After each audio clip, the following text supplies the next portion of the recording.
Stiamo operando praticamente sui fianchi dell'incendio per tenerlo sotto controllo. Abbiamo operato tutta la mattinata con l'ausilio dell'elicottero, quindi con lanci sia sul perimetro lato sinistro che perimetro lato destro e sulla testa dell'incendio, che è il cucuzzolo più alto del monte. Ecco.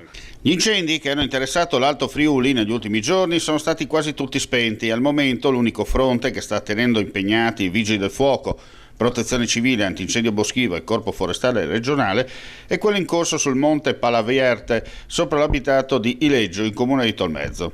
Per fronteggiare il fuoco, operativi gli elicotteri della Protezione Civile che dal campo base di Amaro, attraverso due enormi cassoni contenenti 6.000 litri cada uno, caricano una portata media di 600 litri per gettarli poi sul nucleo centrale delle fiamme, mentre il Canadair si serve del vicino lago dei Tre Comuni e del lago di Weissensee in Austria. Praticamente all'interno dei vasconi c'è un bagnante che favorisce la penetrazione dell'acqua nel terreno e quindi rallenta praticamente la propagazione delle fiamme. Ecco. Quante persone sono in questo momento operativi qui al campo base di Amaro?